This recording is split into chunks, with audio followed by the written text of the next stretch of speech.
everyone, thanks for clicking on today's video. My name is Sissy, and today I am making a special recipe for my grandmother's birthday. I have a lot of family members who live nearby, so I try to make fun recipes for when we all gather together, which is often. My grandmother requested something lemon, as we are officially in the beautiful springtime, and I was going to make her favorite lemon meringue pie, but she said I had made that for her last year and wanted something different. Okay. She mentioned coffee cake, and I said I could make it lemon. So today's recipe is a lemon coffee cake. I shall have the recipe pinned in comments below if you want to check it out, and if you do, I would love to hear how it worked out for you. Today's ingredients include sugar. I was totally out of granulated sugar, so I opted for brown sugar, and I know people will say it changes the taste, and I guess it does make things a little bit sweeter, but honestly, I don't personally notice a huge big difference, so lemons, of course. I'm going to use these for zest only and then slice them up for my homemade sun tea. Flour, 2 eggs, butter, salt, lemon juice. I use this because I find it so much easier than trying to extract the juice from the lemons. Vanilla extract, baking powder, and sour cream. I love me some sour cream. I could put that in and or on anything. Now, in addition to the regular sugar, the recipe called for buttermilk, but I didn't want to go out and buy a lot of buttermilk for just this recipe because I really don't use it that often, so I subbed with the sour cream at 1:1 ratio instead. For this recipe, you make the streusel first. Melt 4 tablespoons of butter and add 1 cup of flour, third cup of sugar, 1-ish tablespoon of lemon zest, and 1 tablespoon of lemon juice. Mix it up with a fork until chunky and then stick it in the fridge to chill.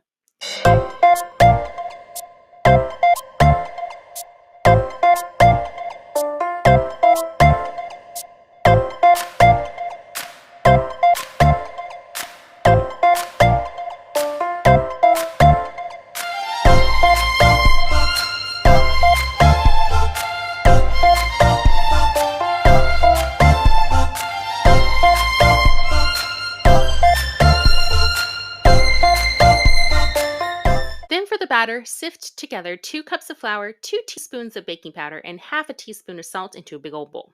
Into the stand mixer, add 1 stick of butter, 1 cup of sugar, and 2 tablespoons of lemon zest, and then mix it all together.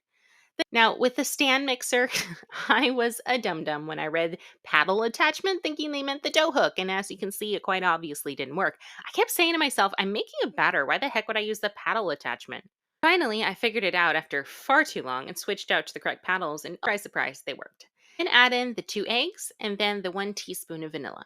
After that, add in half of the dry ingredients, mix it together, then add the rest of the dry ingredients till it's all together.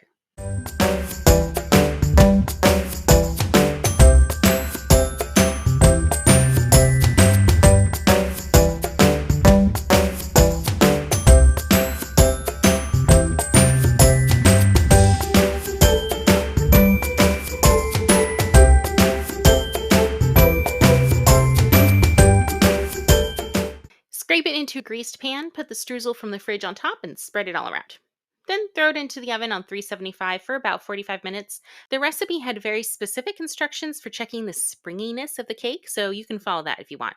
Then that's pretty much it. Overall, this was easy to make. I have made coffee cakes before, and they're always really fun. It amazes me how dense they always are and heavy, but they are tasty. My only regret was that I did not have time to make it on the day my grandmother came over to try it. I had to make it the night before, and I feel like coffee cake tastes so much better when you eat it fresh out of the oven. However, heating this up with a little butter still makes it tasty. I admit I was a little hesitant to make a coffee cake with lemon as I typically do cinnamon or blueberry, but it actually came out pretty nice with a fresh citrusy flavor, obviously, which made the dense cake feel lighter and airier. If any of you decide to check out this recipe, I'd love to hear your thoughts on it and how you made this. I hope you enjoyed this video and thank you so much for listening. Please like and subscribe. Have an amazing day, and I'll talk to you again soon.